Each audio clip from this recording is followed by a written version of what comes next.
Hello, my name is Adegwega Adiola from the Department of Insurance, and I'll be speaking about project and project management. Project can be defined as a temporary activity that is launched for a specific purpose to carry out a particular objective. And in talking about a temporary activity, that means it has a bandwidth of time that it is supposed to be carried out. A project also has its own budget. It has its own resources, such as human, such as the materials that are needed to carry out the budget, and also the sponsors. It also involves capital needed to make the project a success. So we're speaking about a process, and a process can be defined as a series of events that is designed to deliver a product or service over and over and again. An example of a process could be a magazine that is published, a magazine company publishing magazines monthly. So it takes the same process of sourcing for data from different places, then processing the data into information and making it into knowledge, which is the magazine itself that we actually read, and we use the knowledge to make a decision. The characteristics of a project is that a project is done within a temporary period of time. It is not done for life. A project has a specific purpose. A project has the resources of its own. Information system is an essential incorporation of project management, and I will be defining information system and how it helps project management. But firstly, let me define project management.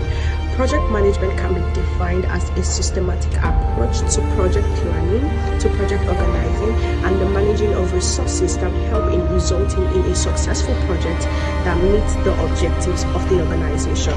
And information system can be defined as the combination of people, processes, data, technology that forms a cohesive structure that the organization or the manager uses to make information for the organization. I'd also be speaking about the triple constraint of project management that involves time, that involves cost, and also the scope. The scope of the project gives a clear definition or structure to what is to be achieved. Therefore, it helps with team collaboration, and every member of the team knows what they are supposed to do.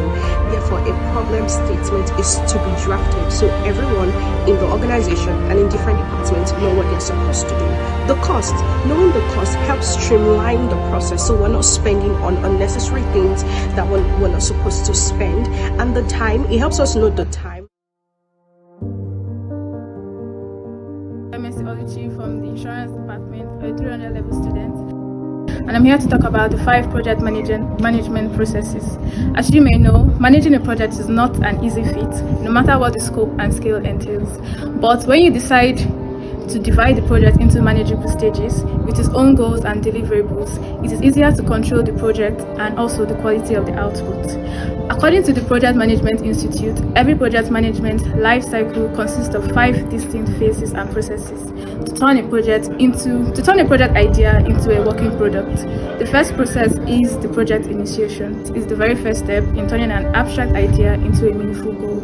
It lays the groundwork for the project by clarifying the value it will bring to the organization, setting the objectives, estimating the project's length, scope, and cost. It is also where the major players in the project are selected, that is the project sponsors, the project managers, and the team members and other stakeholders. The main goal of the initiation phase is to ensure that the project meets business needs and that stakeholders and project teams are aligned on the project success criteria throughout the project lifecycle. Second step in the project management process is the project planning phase. The project planning phase requires complete diligence as it lays out the project's roadmap. Once the expectations and success criteria has been made clear, this phase focuses on planning each task the team needs to perform the scope, achieve the deliverables, and meet the overall goal. So here, the project manager works with the entire team to create the design, enumerate the task list, estimate the budget, and also establish the roles and responsibilities of the team and stakeholders. Therefore, in the project planning, the scope of the project is defined in advance and how it will be executed. Because without a working plan, scope creep can happen, and scope creep is basically made up of uncontrollable changes that can delayed projects, and this can cause a huge problem for the project team in the later stages of the project. So it is important to reduce the possibility of unforeseen changes as much as possible, which is why this is an important phase. The third project management process is the project execution. The project execution phase is where the project team executes and focuses on achieving tasks, objectives laid out in the project planning phase. This is where the team does the actual work. It is also called the implementation phase. So here, the project manager tries to manage every task and aspect of delivery to keep the project on track for the remaining duration of the project's life cycle. The project manager is also likely to use project management software to assign every task to team members, in addition to tools that centralize task information along with resource availability and team communication that can simplify and optimize the needed project management processes. The fourth project management process is the project monitoring and controlling phase. In this phase, progress made is tracked from start to finish, pinpointing any deviations from the plan, as the best way to ensure progress and improvements is by tracking and reviewing project performance. So the project manager here keeps an eye out for reports that may show early warning signs that some tasks are falling behind. Both the execution and monitoring and control phase are critical times that can determine the project's success. Project closure is the last project management lifecycle phase. It indicates the end of the project after the final delivery, that is submission of final deliverables, fulfilling contractual obligations. Usually, the project manager holds a reflective meeting with the team to contemplate their successes and failures during the project, which is an effective method to ensure continuous improvements within the company to as well enhance the overall productivity of the team in the future. A quick recap of the project management processes. The first process is the project initiation, the second is the project planning, the third is the project execution, the fourth is the project monitoring and controlling phase, and the fifth is project closing. Going through with dividing a project into phases and processes is an excellent way to manage the project team's focus, allocate resources, and align the entire project lifecycle with clients and stakeholders.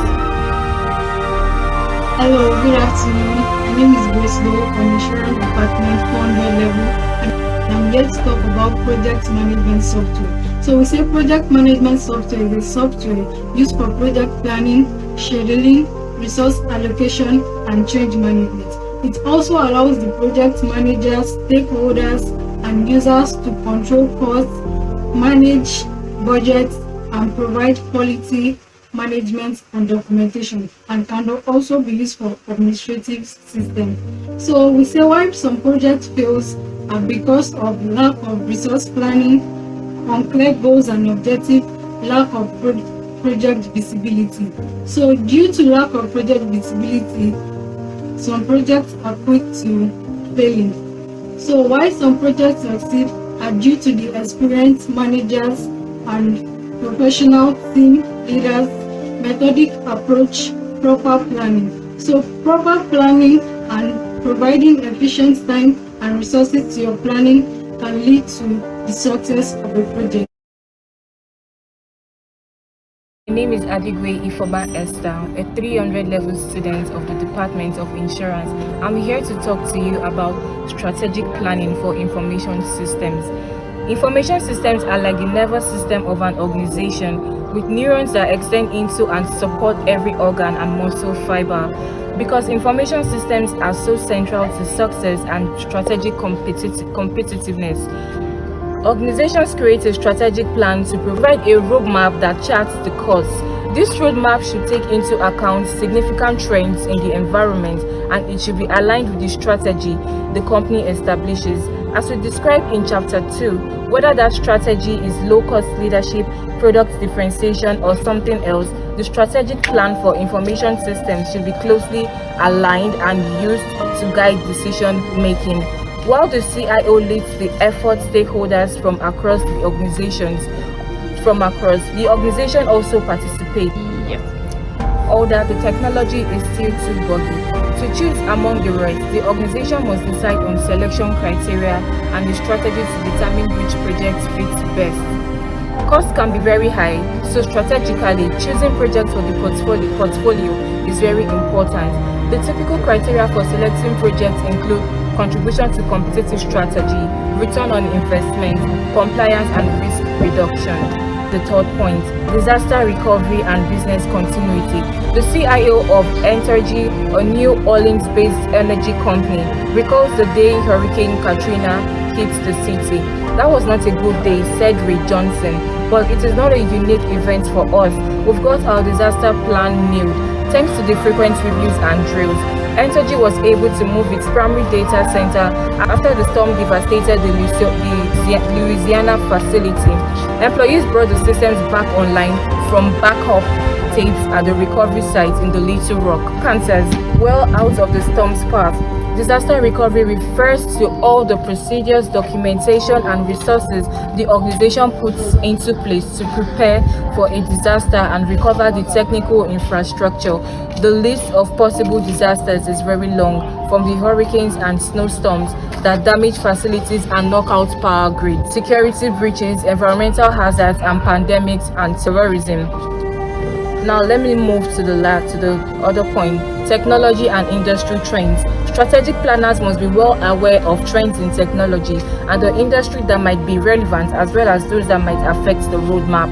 The explosion in the use of mobile devices, for instance, is important for any strategic plan involving IT. Launching a major corporate information system without considering mobile access would be a major mistake.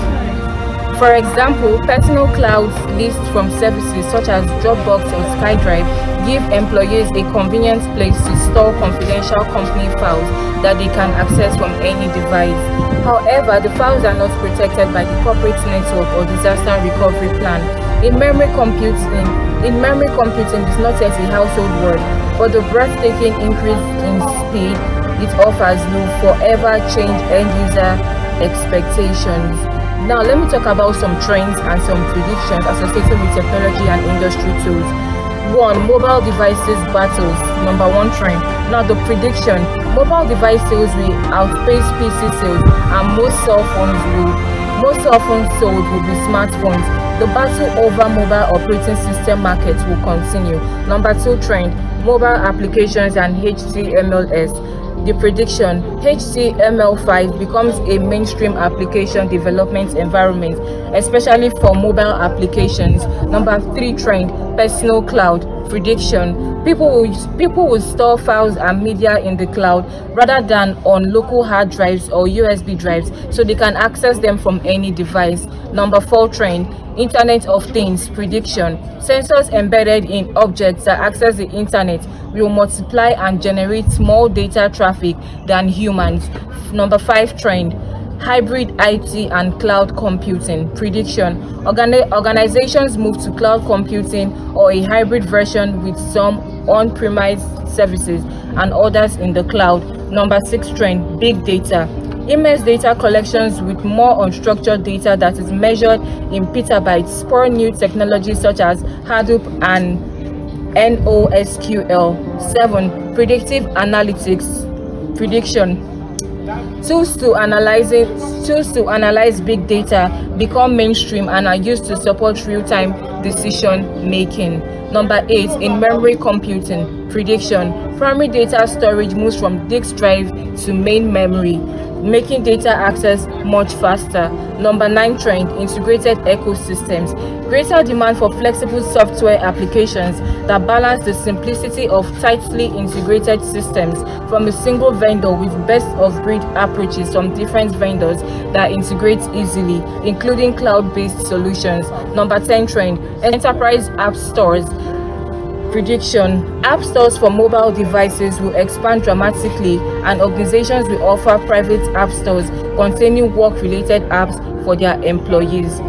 Now, this brings me to the end of my part of the project. In a nutshell, what we're trying to say is that most organizations tend to have strategic plans for their organizations, so to make the organizations move forward. Thank you. My name is Akinshola Gabriel Tolulokme. I'm a 300 level insurance student, and I'm here to talk about the human elements that affect strategic planning. As we all know, strategic planning efforts calls for human judgments, and we human beings, we tend to be biased in making judgments, even though we have business intelligence that can help us, predicts events that can happen in certain situations. I'm going to talk about the bias is cognitive bias, and we have examples of cognitive bias. We have hindsight bias, we have padding fallacy, we have overconfidence bias. We also have anchoring and availability bias. So confirmation bias, this is the kind of bias that when, let's say, A and B, they're having a disagreement on the step to take forward for the company, instead of A to try and see from B's perspective, A will research on information that suits only his own perspective. That's what we call confirmation bias. Instead of A trying to see from another person's point of view, that maybe his own point of view might be wrong. And we also have anchoring. Anchoring, this is the kind of bias that deals with over-reliance on one piece of information.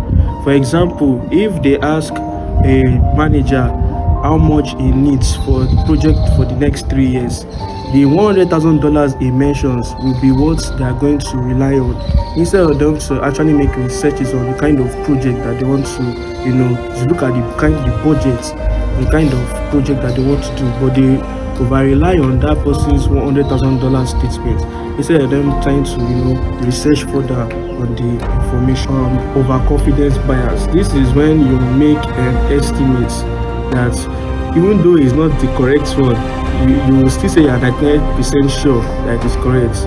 Instead of you to actually research on the estimation, you feel like your own estimation is correct, which is actually not the case. We also have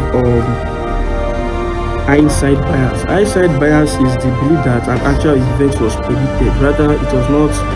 Just because it happened, you feel like it could have been predicted, which is not necessarily the case. For example, if an earthquake is coming, you cannot predict when an earthquake will come. But just because it came on this day, you're like, oh, I saw it coming, which is definitely a big lie. And I also want to talk about the last one, which is availability bias. Availability bias is the tendency to judge the probability of an event based on how easily the example came to your mind. For an example, if they ask you things that causes deaths more in the world, between a shark eating somebody in the sea or a plane crash, people will look at shark eating someone in the sea because that's what will gain public attention. People don't usually know that plane crash actually occurs more. That's what we call availability bias. And so, do a quick recap. Like I said before, I was talking about the human element that affects strategic planning. And as we all know, we human beings, we are fallible to make mistakes in terms of processing information. And instead of us relying on business intelligence to help us predict and check the strengths, weaknesses, and opportunities and threats, we tend to rely on our own bias just because we don't want to admit that we are wrong. And in fact, we are indeed wrong. So because of that, we tend to look at this bias. I'm going to list again. Cognitive bias. Cognitive bias is the human tendency to make mistake when processing information. And examples of cognitive bias, like I said before, we have overconfidence bias, which I've already explained. We have hindsight bias, we have information bias, we have availability bias, we have hindsight bias, we have planning fallacy, and we have overconfidence bias. So this is the end of my topic on human effects on strategic planning. Thank you so much.